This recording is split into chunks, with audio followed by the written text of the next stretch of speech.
132 तक बात की थी हम लोगों ने, और बात यह आई थी कि एक अधिवक्ता और उसके मुवक्किल में जो भी बातचीत होगी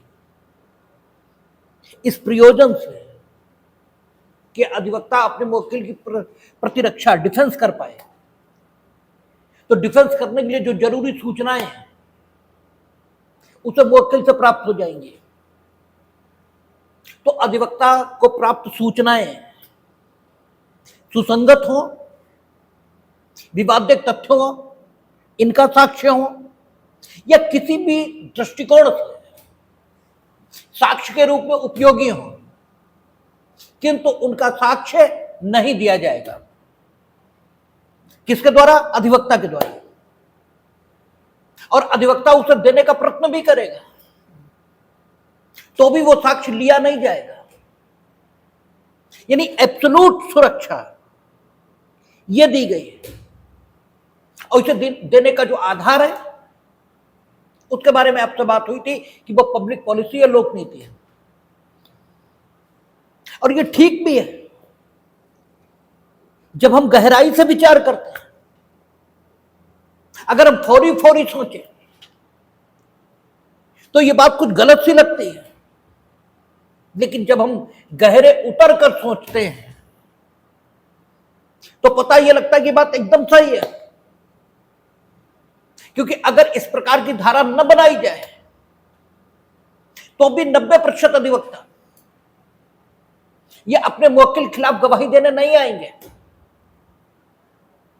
और 10% जो ठीक प्रकार के अधिवक्ता नहीं है वो मुवक्किल को धमकी देंगे कि हम तुम्हारे विरुद्ध गवाही देंगे उन बातों के आधार पर जो प्रतिरक्षा के प्रयोजनों से उनकी जानकारी में आ गई और नहीं भी आई होंगी, तो भी अधिवक्ता मुवक्किल के विरुद्ध इस प्रकार की गवाही देने का प्रयत्न करके मुवक्किल को एक परेशानी में ये तो डाल ही सकता है, और ये मुवक्किल को मुसीबत में डाल देने का माध्यम इस रूप में समाज में सामने आ सकता है, इसकी संभावना है। और जहां तक साक्ष्य की बात है, तो अगर व्यक्ति ने संबंधित अपकृत्य या अपराध किया है जिसके बारे में विचारण हो रहा है, तो उसे साबित करने के लिए पक्षकारों के पास साक्ष्य रहा ही होगा, यह मानकर ही चलना पड़ेगा। क्योंकि अधिवक्ता के साक्ष्य के भरोसे कोई मुकदमा लड़ने तो आ नहीं गया होगा। इसलिए इस प्रकार की धारा अगर बनाई जाए कि अधिवक्ता अपने मुवक्किल का बचाव करने के प्रयोजन के लिए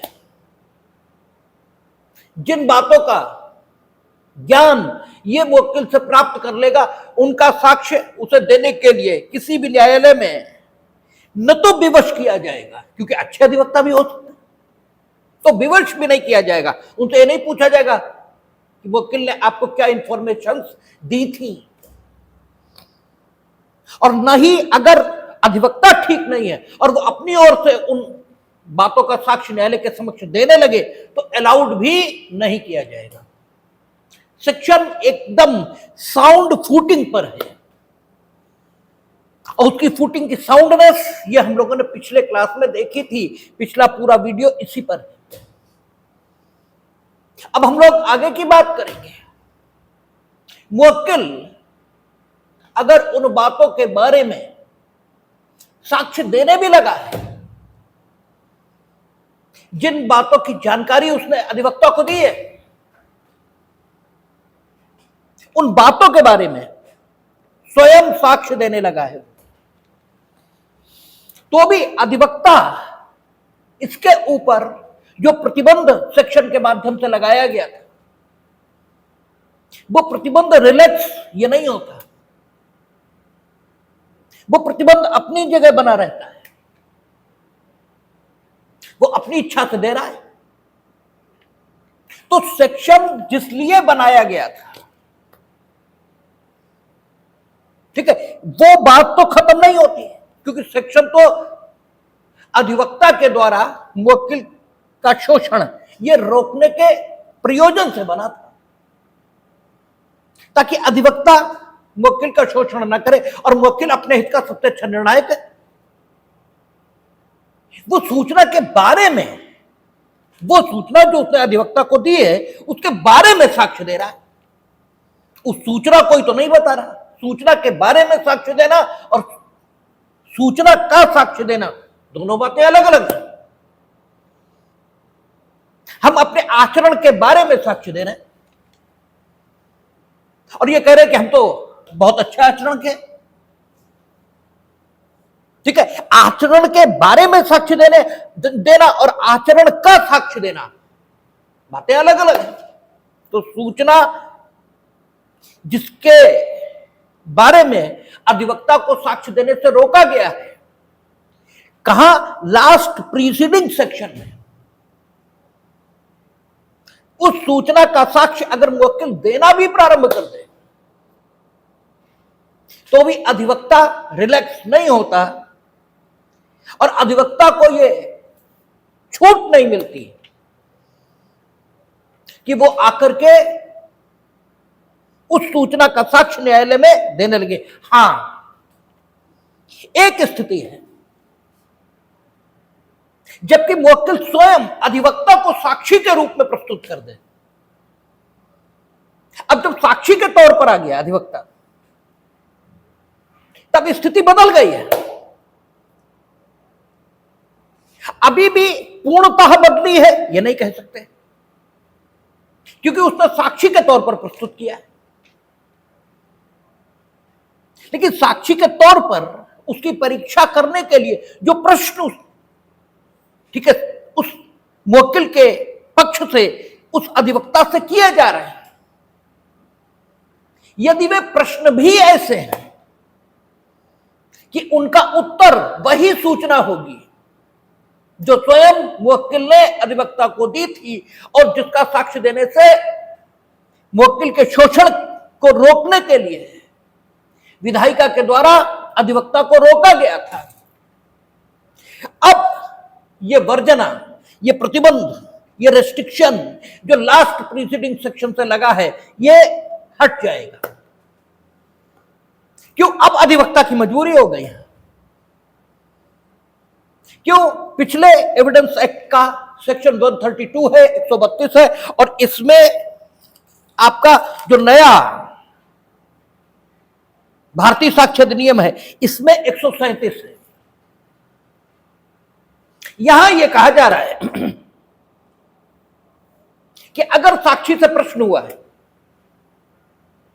अगर किसी भी साक्षी से कोई प्रश्न हुआ है और प्रश्न का संबंध विवादित तथ्य या सुसंगत तथ्य से है, तो साक्षी इस आधार पर क्षम्य नहीं होगा कि प्रश्न का उत्तर उसे किसी अपराध में फंसाएगा या, ठीक है, प्रश्न का उत्तर देने से उसे किसी प्रकार का नुकसान होगा। ठीक है, सेक्शन बाकी क्या कुछ कहता है ये अभी जब 137 आएगा तब देखेंगे विस्तार से। लेकिन 137 ये और इसके अलावा अन्य सेक्शन भी अधिवक्ता को ये विवश करने, मजबूर करने। हम लोगों ने आईपीसी पुरानी पढ़ी थी, उसमें भी था कि साक्ष्य में अगर कोई प्रश्न किया गया तो उत्तर देने से आप इनकार करोगे तो विशेष प्रकार के अपराधों के आप दोषी ये भी हो सकते हैं। यानी अब तो उत्तर देना ही पड़ेगा और झूठ उत्तर अगर हमने दिया तो मिथ्या साक्ष्य देने के दोषी ये होंगे। तो कुल मिलाकर अब मुवक्किल ने स्वयं ऐसी स्थिति अधिवक्ता के सामने पैदा कर दी कि वह उस सूचना का साक्ष्य न्यायालय में दे जिस सूचना का साक्ष्य देने से उसे लास्ट प्रीसीडिंग सेक्शन में रोका गया। यानी आसानी से वो प्रतिबंध नहीं हटा। जो मुवक्किल द्वारा दी गई सूचना इसका साक्ष्य देने से रोकने के लिए अधिवक्ता पर आरोपित किया गया था। लेकिन अगर मुवक्किल स्वयं किसी सुरक्षा को नहीं चाहता, या जो सुरक्षा उसे उपलब्ध कराई जा रही है उस सुरक्षा को वो स्वयं खत्म कर देने पर डटा है, तो फिर सीधी सी बात है कि अगर सुसाइड करने पर तुम तुल ही जाओगे तो फिर तुम्हें जिंदा कौन रख लेगा? फिर तो कोई जिंदा रख ही नहीं सकता। तो एक सीधी सी बात आ गई। इस सेक्शन में कहता है 133,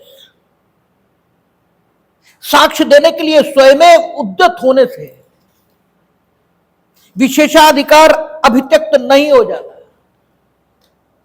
यदि किसी बात का कोई पक्षकार स्वप्रेरणा से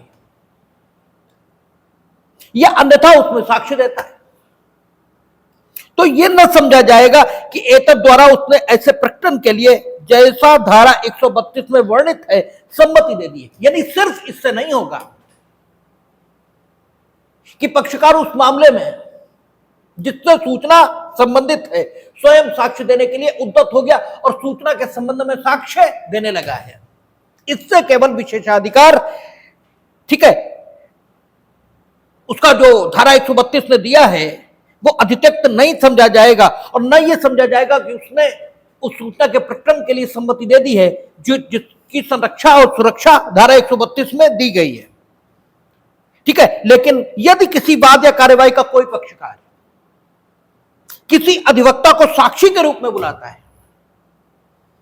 तो भी केवल साक्षी के रूप में बुला लेने से नहीं, बुला लिया तो क्या है, साक्षी के रूप में बुलाता है तो यह कि उसने ऐसे प्रकटन के लिए अपनी सम्मति दे दी है, केवल तभी समझा जाएगा, केवल शब्द लगा है कि केवल तभी समझा जाएगा जबकि ऐसे अधिवक्ता से उन बातों के बारे में प्रश्न करें जिनके प्रकटन के लिए वह ऐसे प्रश्नों के अभाव में स्वाधीन न होता। उसने ऐसे प्रश्न भी करने शुरू कर दिए, उसने एक विवशता, एक मजबूरी यह पैदा कर दिया। किसके समक्ष? अधिवक्ता के समक्ष। अब उसके सामने कोई चारा ही नहीं बचा कि वह उन बातों को प्रकट कर दे जिन बातों का प्रकटीकरण ऐसे प्रश्नों के अभाव में वो कर ही नहीं सकता। यदि ये प्रश्न न होते तो उसके पास उन प्रश्नों का उत्तर देने की कोई बाध्यता ये न होती और फिर वो किसी बाध्यता के अधीन ये होता ही नहीं। और जब बाध्यता के अधीन नहीं होता तो डेफिनेटली उन बातों का कोई उत्तर उसके लिए देना पिछले सेक्शन से अनुज्ञेय, अलाउड होता ही नहीं। लेकिन आपने ही स्वयं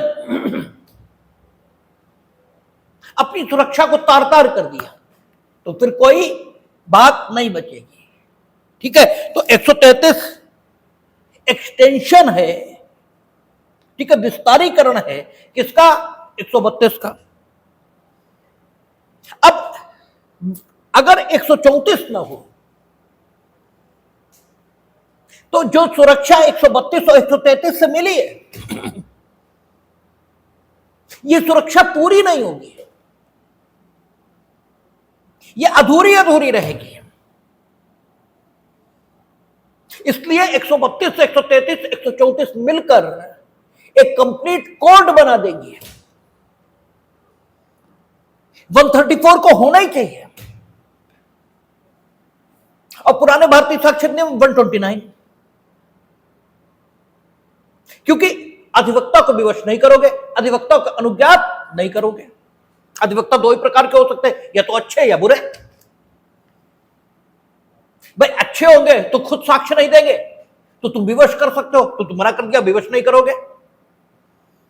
अब बुरे होंगे तो उसे, ठीक है, परेशान करने के लिए स्वयं साक्ष्य देने लगे तो मना कर दिया, अनुज्ञात नहीं करोगे। अच्छे और बुरे के अलावा कुछ हो नहीं सकता। अधिवक्ताओं का क्या किसी भी मनुष्य का तीसरा प्रकार संभव नहीं? दो ही प्रकार तो मनुष्यों के संभव है, या तो अच्छा या बुरा, और दोनों पर रोक आ गई। इवन अधिवक्ता के सेवकों पर, निर्वचनकर्ताओं पर और लिपिकों, उन पर भी रोक लग गई। वो भी नहीं उन सूचनाओं का साक्ष्य दे सकते। ठीक है, यहां तक कह दिया कि यह पक्ष अधिवक्ता को साक्षी के तौर पर प्रस्तुत कर दे, तो भी उसका विशेषाधिकार छोड़ दिया, ये नहीं माना जाएगा। ये देखा जाएगा कि क्या उसने वही प्रश्न कर दिए हैं अधिवक्ता से जिनका उत्तर वही सूचना होगी जिसके संबंध में सुरक्षा दी गई। यदि हां तो माना जाएगा। तो यहां तक सुरक्षा तो ठीक है, लेकिन स्वयं पक्षकार ये अभियुक्त है तो सक्षम साक्षी है। सीआरपीसी में देखिए कि अभियुक्त व्यक्ति सक्षम साक्षी होगा, उसे साक्ष्य देने के लिए विवश ये नहीं किया जा सकता। अपनी इच्छा से साक्ष्य देना चाहे, ठीक है, तो 120 है। पक्षकार और उनके पति और पत्नी ये सक्षम साक्षी होंगे, ठीक है ना। और फिर सक्षम साक्षी की जो परिभाषा 118 में पुराने भारतीय साक्ष्य अधिनियम के हिसाब से, और नए में कितनी है, 124, ठीक है, 124, उसमें जो सक्षम साक्षी की परिभाषा दी है, तो वहां जो अक्षम बताए उन्हें छोड़कर बाकी सब सक्षम। तो किसी कार्यवाही का पक्षकार हो जाना ये साक्षी होने के लिए कोई अयोग्यता ये उत्पन्न नहीं करता। भाई साक्षी होने के लिए कोई अयोग्यता इससे तो उत्पन्न होती नहीं। तो अभियुक्त सक्षम साक्षी है या पक्षकार स्वयं सक्षम साक्षी, और वे अपने पक्ष में साक्ष्य देने अगर आएंगे, और जहां मामला दीवानी होगा तो दीवानी मामला होगा, तो हमने आपसे पहले भी चर्चा की, तो मामला संपत्ति संबंधी या पद संबंधी होगा, क्योंकि दीवानी मामला ये सेक्शन 9 सीपीसी उससे डिसाइड होगा। और हमें संपत्ति संबंधी कोई हक है या पद संबंधी कोई हक है, ये हमसे बेहतर ये कौन जान सकेगा। तो सिविल मामले में पक्षकार साक्ष्य देने आएगा ही आएगा, और सिविल मामले में जब पक्षकार साक्ष्य देने आएगा तो पक्षकार को तो विवश कर सकते हैं कि तुम्हारे वकील साहब ने तुम्हें क्या सलाह दी थी, बताओ। भाई पक्षकार को तो विवश किया जा सकता है। तो अगर किसी विधिवृत्तिक सलाहकार ने अपने किसी मुवक्किल को, विधिवृत्त यानी विधि को जिसने व्यवसाय के तौर पर अपना रखा है, जिसकी वृत्ति, जिसका जीविकोपार्जन कानून से हो रहा है, उसने किसी को क्या सलाह दी थी, ये अगर उस व्यक्ति जिसे सलाह मिली थी उससे पूछा जाना नहीं रोका जाएगा तो वकील साहब तो नहीं आएंगे, उनका सेवक, लिपिक, ठीक है, निर्वचनकर्ता, इन्हें भी न तो आप अनुज्ञात करेंगे ना उनसे पूछ पाएंगे, ठीक है। लेकिन इससे तो पूछ लेंगे, तो फिर व्यक्ति स्वतंत्रता पूर्वक अपने बचाव की तैयारी कैसे कर पाएगा, वो कतई निर्दोष है। लेकिन वो ये कहता कि हां हम वहां निकले तो थे जिस स्थान पर चोरी हुई, हमने नहीं की, अब निकले थे, ये स्वीकृति हो गई, ठीक है, तो भी वो दिक्कत में तो पड़ेगा। और जब तक वकील साहब को पूरी बात वो नहीं बताएगा, वकील साहब उसकी प्रतिरक्षा कैसे करेंगे ठीक से। और फिर वकील साहब उसे सलाह देंगे कि तुम्हें अपनी बात को कैसे रखना है। तो इस व्यक्ति को भी सुरक्षा मिलनी चाहिए। इसकी जो बातचीत अपने विधिवृत्तिक सलाहकार से हुई, उस वार्ता के संबंध में, अगर उस बातचीत के संबंध में इस व्यक्ति को जिसे सलाह मिली कोई सुरक्षा नहीं दी जाएगी, तो पिछले सेक्शन द्वारा दी गई सुरक्षा पर्याप्त नहीं रहेगी। और लोक नीति जो ये चाहती है कि प्रत्येक व्यक्ति को उसके बचाव का पूर्ण अवसर मिले, वो भावना संतुष्ट नहीं हो पाएगी। इसलिए सेक्शन 134 जैसा बनाया गया का कोई भी व्यक्ति किसी गोपनीय संसूचना को जो उसके और उसके विधि सलाहकार के बीच हुई है, कोई व्यक्ति, whether he is a party of the suit or not, बड़े स्पष्ट अनक्वालिफाइड वर्ड्स का इस्तेमाल इस सेक्शन में हुआ है, अविशेषित शब्द इस्तेमाल हुए हैं। कोई भी व्यक्ति, ठीक है, कोई भी व्यक्ति का मतलब कोई भी व्यक्ति हुआ, कहता कोई भी व्यक्ति किसी गोपनीय संसूचना को जो उसके और उसके विधि सलाहकार के बीच हुई है, गोपनीय कहा तभी जाएगा, उसे मालूम, उसके विधि सलाहकार को मालूम, बाकी किसी को नहीं मालूम, न्यायालय को प्रकट करने के लिए विवश नहीं किया जाएगा जब तक कि वह अपने को साक्षी के तौर पर पेश न कर दे। ऐसे पेश करने की दशा में किन्हीं भी ऐसी संसूचनाओं को जिन्हें उस किसी साक्ष्य को स्पष्ट करने के लिए जानना जो उसने दिया है न्यायालय को आवश्यक प्रतीत हो, प्रकट करने के लिए विवश किया जा सकेगा, किंतु किन्हीं भी अन्य संसूचनाओं को नहीं। ये तो बात ठीक है। अव्वल तो कंप्लीट सुरक्षा आपको है, आप और आपके विधि वृत्तिक सलाहकार के बीच जो भी वार्ता हुई है उसके बारे में जानकारी देने के लिए आपको विवश किया ही नहीं जाएगा। पहले तो एकदम सुरक्षा दी और फिर न्यायालय की सहायता इसे करने के लिए प्रोविजन यह आया। अब आपने साक्ष्य ऐसा दे दिया जिसको समझने के लिए उस बात की जरूरत पड़ रही है जो आपके और आपके वकील साहब के बीच हुई है। तो आपने भाई अपनी मर्जी से ऐसा साक्ष्य दिया क्यों? ठीक है, अव्वल तो आपने अपने को साक्षी के तौर पर प्रस्तुत क्यों किया तो भी चलो कोई बात नहीं, मात्र आपने अपने को साक्षी के तौर पर प्रस्तुत कर दिया, इस कारण से आपको कोई सुरक्षा न मिले, ऐसी भी बात नहीं, तब भी आपको सुरक्षा मिलती रही। फिर आपने स्वयं ऐसा साक्ष्य दे दिया जिस साक्ष्य का विश्लेषण करने के लिए और जिस साक्ष्य को समझने के लिए उन्हीं सूचनाओं को जानना जरूरी है, उस बातचीत को जानना जरूरी है जो आपके और आपके विधिवृत्तिक सलाहकार के बीच हुई है।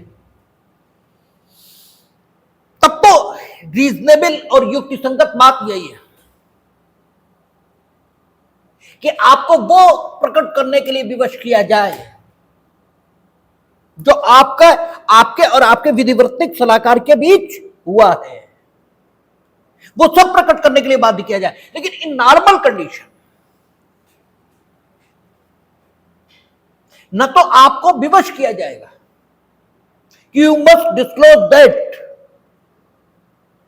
ठीक है, which has been discussed among you and your, ठीक है, एडवोकेट। तब आप दोनों के बीच जो वार्ता हुई है और विधिवृत्तिक सलाहकार उसने कहा है, यानी इसमें सीए भी आ गए, ठीक है, क्योंकि विधि को वृत्ति के तौर पर जिन्हें अपनाने की अनुज्ञा मिली है, या विधि को वृत्ति के तौर पर जिन्होंने अपनाया है, उनसे आपकी क्या वार्ता हुई, इसे प्रकट करने के लिए आपको विवश नहीं किया जाएगा। एक स्थिति है बस, और वो स्थिति क्या है, आप स्वयं साक्षी के तौर पर प्रस्तुत कर दें, और आप स्वयं साक्षी के तौर पर प्रस्तुत कर भी देंगे तो भी ये सुरक्षा पूर्णतः हट जाए ऐसा नहीं होगा, बल्कि उन दशाओं में स्थिति यह बनेगी कि अगर आपने साक्ष्य भी ऐसा दिया जिसे समझने के लिए उन सूचनाओं की जानकारी चाहिए है जो आपके और आपके विधिवृत्तिक सलाहकार के बीच डिस्कस हुई है, तब बात अलग हो जाएगी। इससे पहले सुरक्षा इन कंटिन्यूएशन रहेगी। तो आप देखें एक कंप्लीट सुरक्षा ये उपलब्ध हुई है।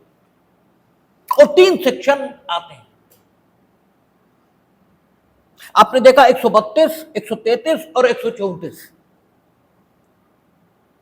ये एक कंप्लीट बात कह देते हैं। और वहां 126, 127, 128 और 129, वहां पिछले एविडेंस एक्ट में 4 हैं, यहां 3 है।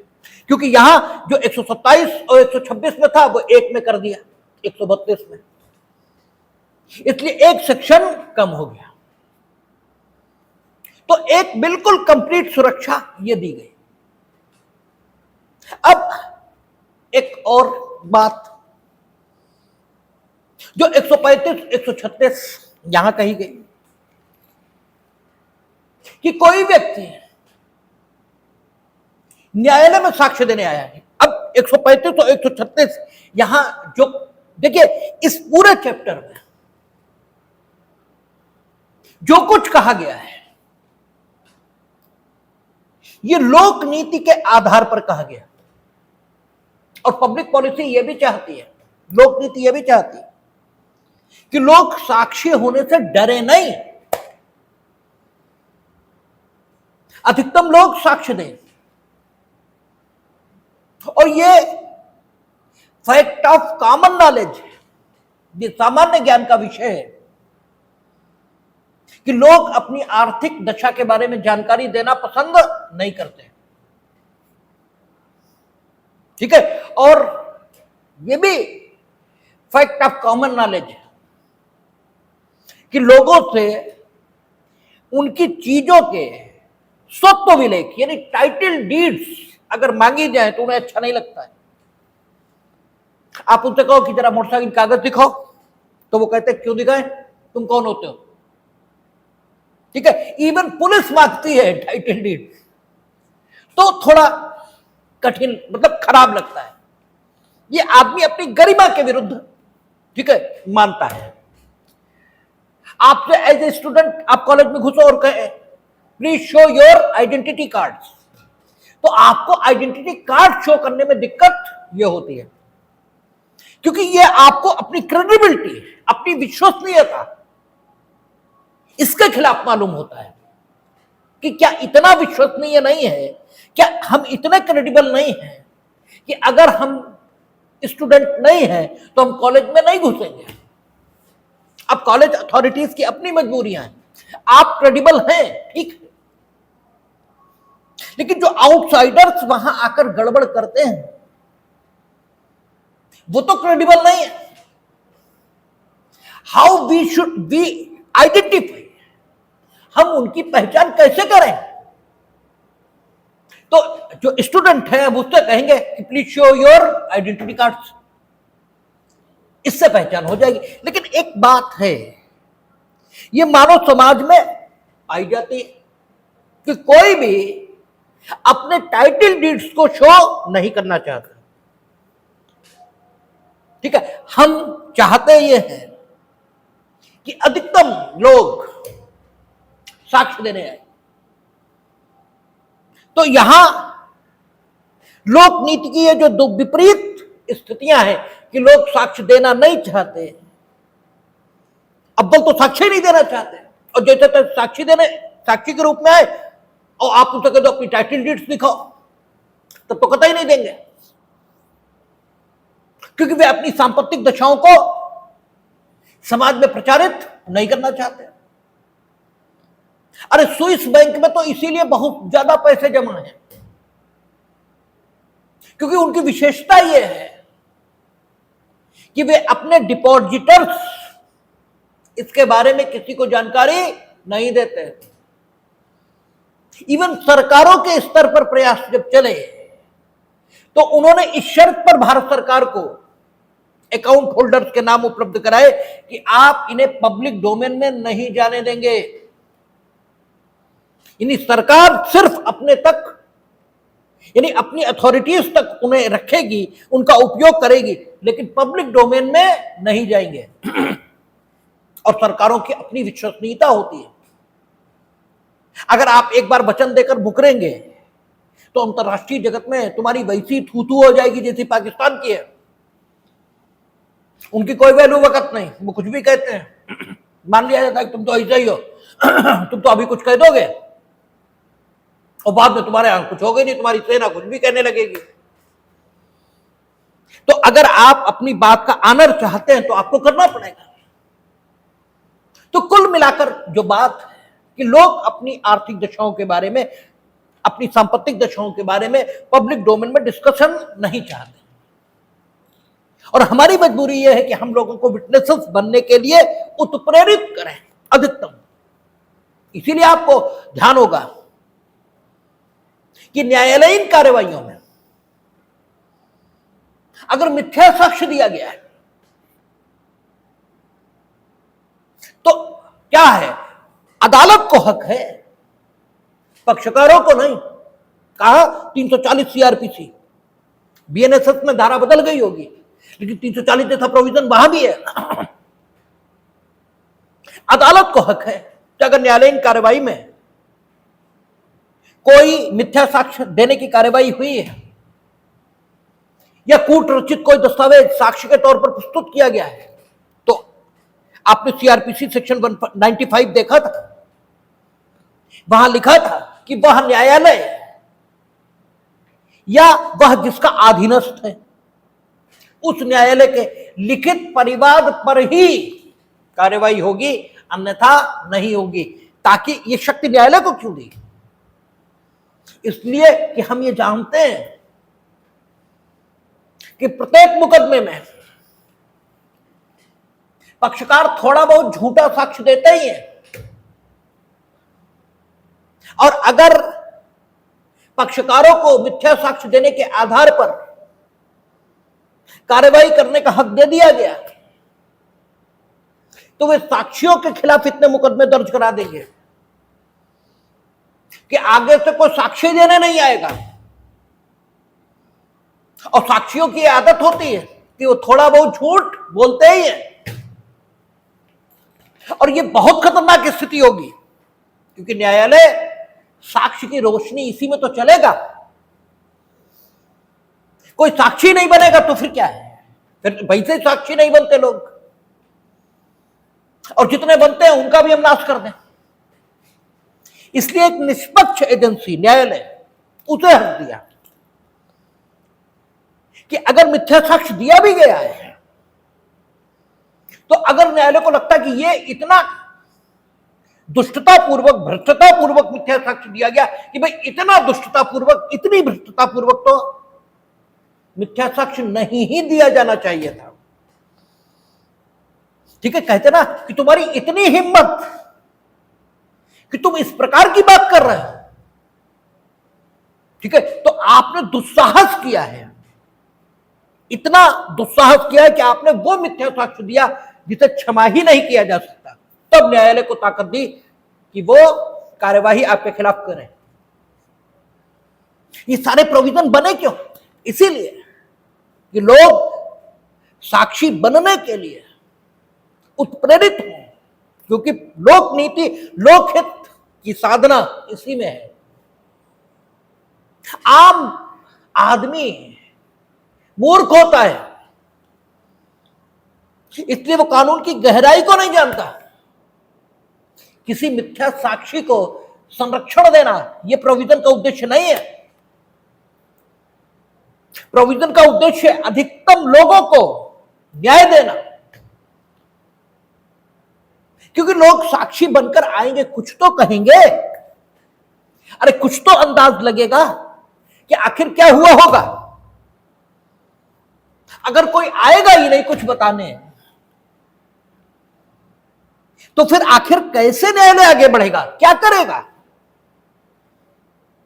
तो इसलिए ये सारे प्रोविजंस जो साक्षियों को सुरक्षा देते हैं, ये पब्लिक पॉलिसी के आधार पर बनाए गए, और साक्षियों को सुरक्षा देने वाला है ये सेक्शन भी है। कौन सा?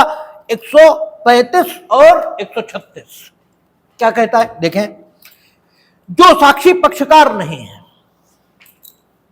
उसके हक विलेखों का पेश किया जाना। ठीक है, दोनों बातें आएंगी 136 में। एक नॉर्मल कंडीशन आएगी, एक साक्षी सिर्फ साक्षी है, पक्षकार नहीं है मामले में, और वो साक्ष्य देने आया है, तो उससे ये नहीं कहा जाएगा कि वो अपना कोई ऐसा हक विलेख ये प्रस्तुत करे जिसके आधार पर वो किसी संपत्ति को धारित करता है, चाहे बंधकदार के रूप में, चाहे गिरवीदार के रूप में, या किसी भी तरीके से वो किसी संपत्ति को धारित करता है, या जिस दस्तावेज की प्रकृति ऐसी है कि वो स्वयं किसी अपराध में फंस जाएगा। ठीक है ना? ऐसे किसी दस्तावेज को प्रस्तुत करने के लिए उससे नहीं कहा जाएगा। ठीक है ना? ताकि कहीं ऐसा ना हो कि वो साक्षी बनने से इनकार कर दे।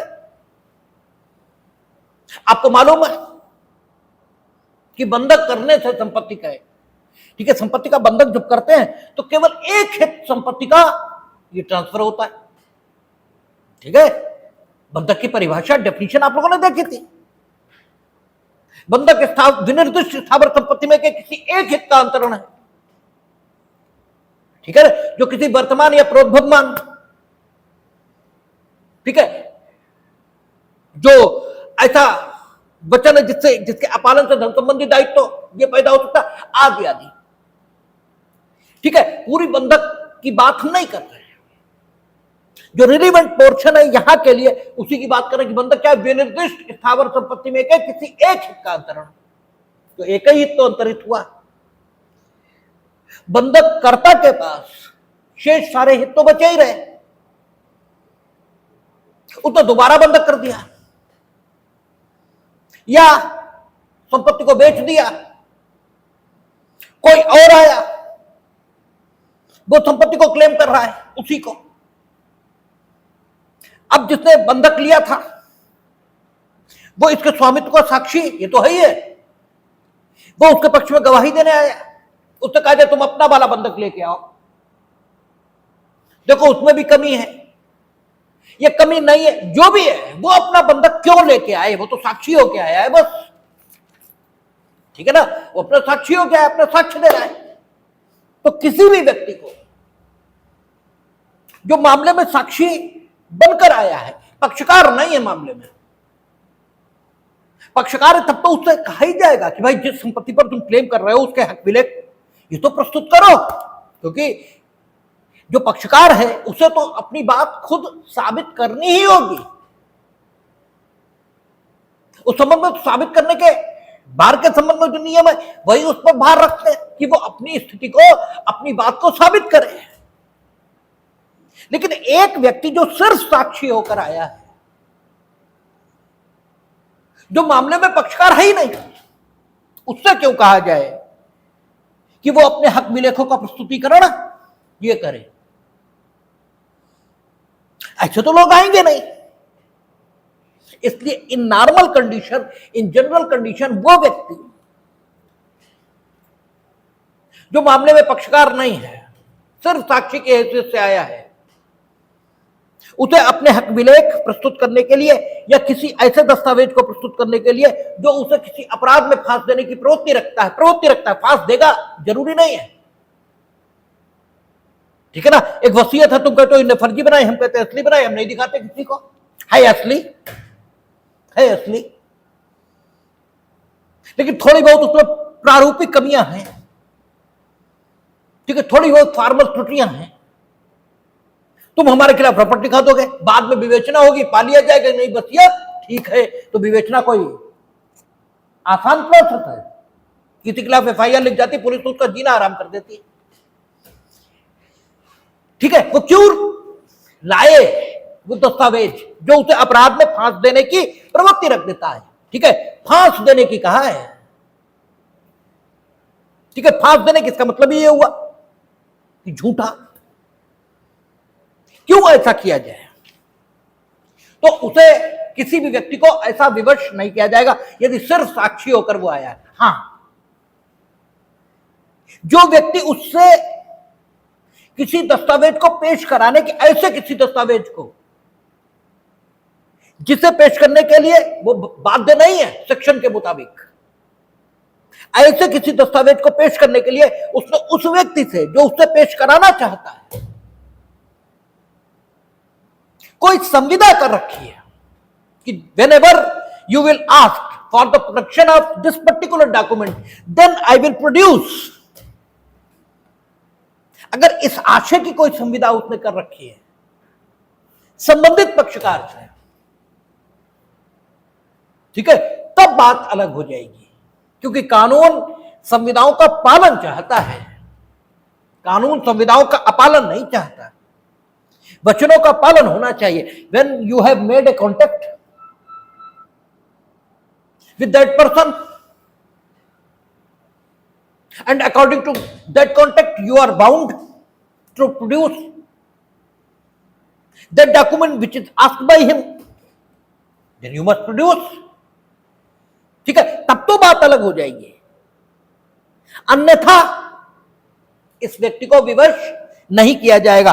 देखें क्या कहता है, कहता कोई भी साक्षी जो वाद का पक्षकार नहीं है, साक्षी है केवल, पक्षकार नहीं है, किसी संपत्ति संबंधी अपने हक विलेखों को, किसी संपत्ति संबंधी अपने टाइटल डीड्स को, अपने हक विलेखों को, और ये खूब पूछे जाते हैं यहां पर, ये प्री में ये सेक्शन खूब पूछे जाते हैं, अपने हक विलेखों को या किसी ऐसी दस्तावेज को जिसके बल पर वह गिरवीदार या बंधकदार के रूप में कोई संपत्ति धारण करता है, या किसी दस्तावेज को जिसका पेशकरण उसे अपराध में फंसाने की प्रवृत्ति रखता है, पेश करने के लिए विवश नहीं किया जाएगा।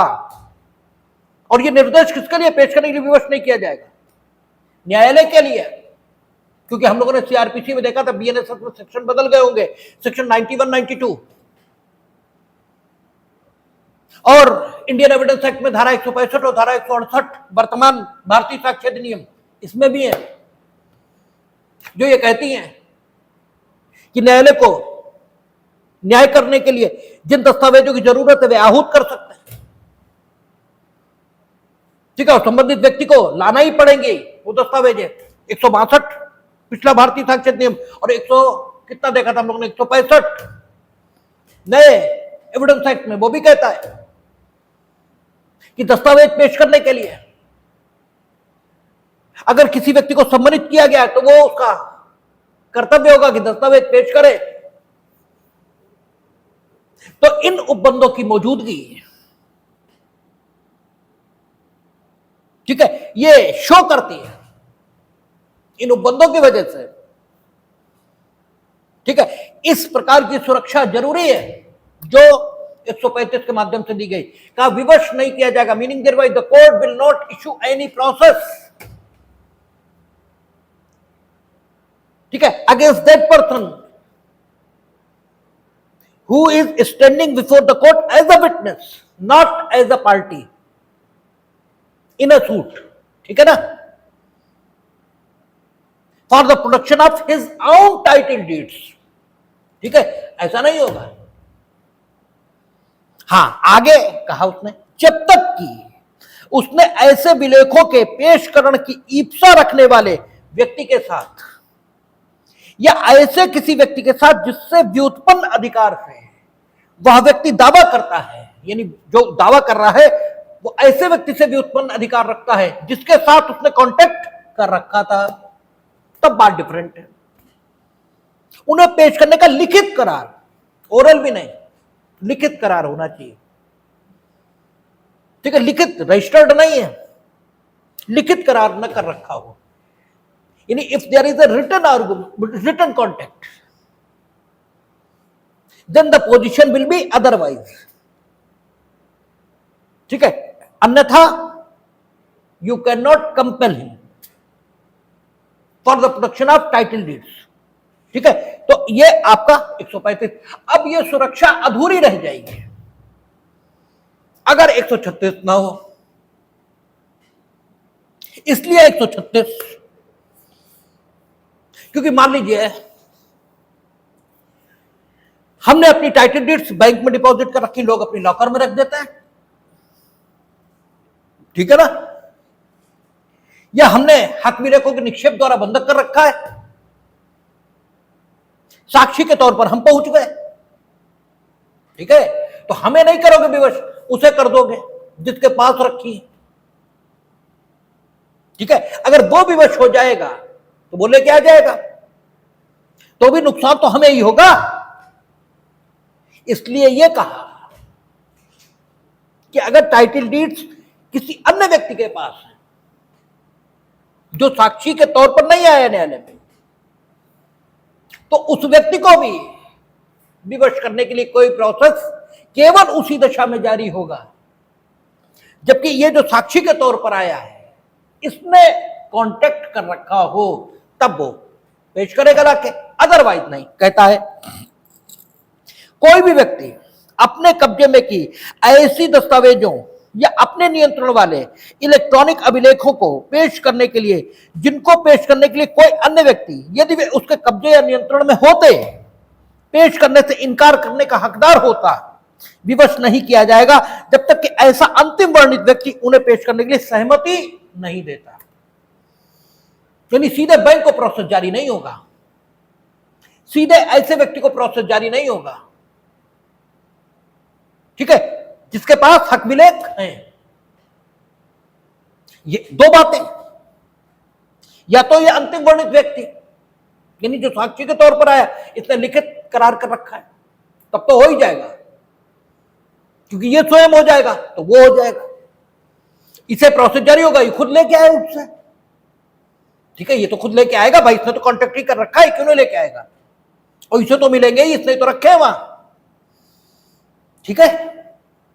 और या ये अंतिम वर्णित व्यक्ति सहमत हो जाए, तो सहमत हो जाए तो कोई बात नहीं, हां सीधे उसे आप विवश कर दो, ये स्थिति नहीं होगी। तो 135 136 मिलकर एक कोड निर्मित कर देती, ठीक है। 137 अलग बात कह रही है, जो 130 से बना है वो पिछले भारतीय साक्ष्य नियम में कितनी है, 132, और 132 पुरानी और 137 नई, ये कॉम्बिनेशन है इस बात का कि व्यक्ति को न्यायालय में साक्षी के तौर पर सच बोलने के लिए उत्प्रेरित भी किया जाए। ये ऐसा शिक्षण है जिसमें कॉम्बिनेशन है दोनों बातों का। ये साक्षी को एक महत्वपूर्ण सुरक्षा उपलब्ध कराएगी उसके द्वारा दिए जाने वाले उत्तरों के संबंध में, और इस ढंग से उसे उत्प्रेरित करेगी कि वो अपने से पूछे गए प्रश्नों के उत्तर में जो कुछ कह रहा है उसे सुरक्षित तरीके से कहे, उसके मन में डर भय ये ना हो कि अगर हमने उत्तर दिया तो स्वयं मेरे खिलाफ कोई कार्रवाई ये होगी। और साथ ही साथ इसी सेक्शन में यह व्यवस्था भी की गई है कि अगर तुम अपनी पोजीशन का दुरुपयोग करोगे, यानी सब सुरक्षा देने के बाद भी तुम उस सुरक्षा का अनुचित लाभ उठाओगे और झूठ बोलोगे, तो फिर आपको मिथ्या साक्ष्य देने के परिणाम ये भी भुगतने पड़ेंगे। तो एक और आपको सच बोलने के लिए उत्प्रेरित किया, या यूं कहें आपको सच बोलने के लिए जिन दो तरीकों से प्रेरित किया जा सकता था, दोनों तरीकों से प्रेरित किया गया। सन्मार्ग पर चलने के लिए आपको दो तरह से उत्प्रेरित किया जा सकता है। आप ठीक मार्ग पर चलें, इसकी प्रेरणा आपको दो तरीकों से दी जा सकती है। एक, आपको प्रेरित किया जाए कि आप सन्मार्ग पर चलें, ठीक मार्ग पर चलें, और आपको कहा जाए कि जो कठिनाई आपको आएगी ठीक मार्ग पर चलने में, उसमें हम आपकी सहायता करेंगे। और दूसरी प्रेरणा दूसरे तरीके से इस तरह भी दी जा सकती है कि अगर ठीक मार्ग पर नहीं चलोगे तो फिर आपको हम ये दंड ये भी देंगे। और ये दोनों तरीके 132 में इस्तेमाल हुए, पुरानी 132, नई 137। ये कहेगी कि अगर कोई व्यक्ति साक्षी के तौर पर आया न्यायालय के समक्ष और उसका प्रश्न किसके बारे में हुआ, विवादित तथ्यों या सुसंगत तथ्यों के, क्योंकि प्रतिपरीक्षा जब उसकी होगी तो विवादित तथ्यों और सुसंगत तथ्यों के अलावा भी सवाल उससे होंगे। कौन से? जिनकी प्रवृत्ति उसकी सत्यवादिता परखने की होगी, ठीक है ना, जिनकी प्रवृत्ति उसकी विश्वसनीयता इसकी जांच की होगी, ठीक है। तो सवाल उससे केवल विवादित तथ्यों या सुसंगत तथ्यों के संबंध में नहीं होंगे, अन्य बातों के बारे में प्रश्न ये भी होंगे, लेकिन विवादित तथ्य और सुसंगत तथ्य इन पर आए साक्ष्य के आधार पर ही मामलों का न्याय निर्णय होता है। एडजुडिकेशन जो होता है वो फैक्ट इन डिस्प्यूट और रिलीवेंट फैक्ट, इन पर जो साक्ष्य आता है उसी से होता है। इसलिए कहा गया कि if any person has produced himself as a witness before the court and any question has been put up, ठीक है, with him, उससे कोई सवाल पूछा गया है और सवाल का संबंध विवादित तथ्यों या सुसंगत तथ्यों से है, ये तो रिलीवेंट फैक्ट इसके संबंध में उससे पूछा गया है या फैक्ट इन डिस्प्यूट के बारे में पूछा गया, तो वो उत्तर देने से क्षम्य नहीं होगा। He will have no excuse, ये यूं कहे, he will have no such a excuse कि if he will answer that question then he may be accused of a offense। वो इस आधार पर उत्तर देने में क्षम्य नहीं होगा कि यदि वह उत्तर देगा तो वह किसी अपराध का अभियुक्त हो सकता है या किसी दीवानी मामले में क्षतिपूर्ति के लिए विवश ये किया जा सकता है। इस आधार पर उत्तर देने से वो क्षम्य नहीं होगा। लेकिन अगर वो उत्तर देता है तो यहां उत्तर देने के आधार पर उसके खिलाफ न तो कोई आपराधिक मामला चलाया जाएगा और न कोई दीवानी मामला।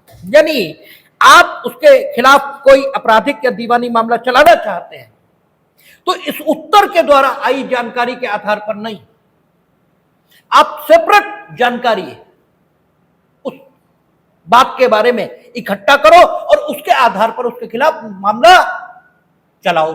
इस उत्तर के आधार पर नहीं चलाओगे। इस ढंग से उसे सुरक्षा दी, उसे प्रेरित किया कि वो फैक्ट इन डिस्प्यूट या रिलीवेंट फैक्ट का जवाब दे, ठीक है। और फिर एक बात और लिख दी कि लेकिन ये सुरक्षा तो दे रहा है, अगर तुम उत्तर दोगे तो तुम उस उत्तर का उपयोग उस मामले में साक्ष्य के तौर पर सिर्फ किया जाएगा। उस उत्तर के आधार पर तुम्हें किसी शास्ति, किसी पेनाल्टी या समर्पण आदि का विषय, ठीक है, यानी तुम्हारे किसी क्षतिपूर्ति आदि का विषय तुम नहीं बनाए जाओगे। लेकिन अगर झूठ बोले तो तत्पश्चात इस उत्तर के आधार पर नहीं, लेकिन झूठ बोले हो ना तो मिथ्या साक्ष्य देने के लिए तुम पर आरोप लगाया जा सकेगा, क्योंकि झूठ बोल के तो तुमने एक और एडिशनल अपराध कर दिया, मिथ्या साक्ष्य। तो एक कॉम्बिनेशन ये बनाया गया।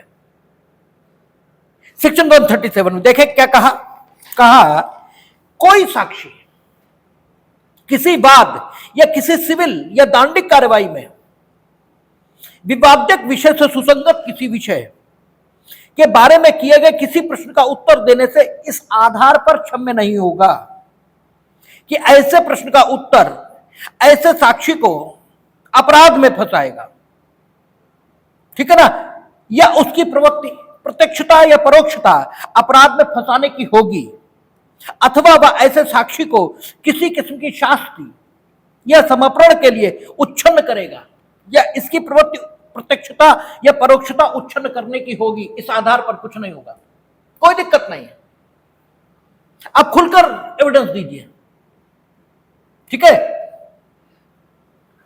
आप इस आधार पर क्षम्य भी नहीं है, कोई एक्सक्यूज नहीं, आपको देना पड़ेगा उत्तर, ठीक है। लेकिन आगे सुरक्षा दे रहा है, परंतु ऐसा कोई भी उत्तर जिसे देने के लिए कोई साक्षी विवश किया जाएगा, ठीक है ना, ऊपर उत्तर अगर सुसंगत विषय के संबंध में पूछा गया तो उत्तर देने के लिए विवश कर रहे हैं ना।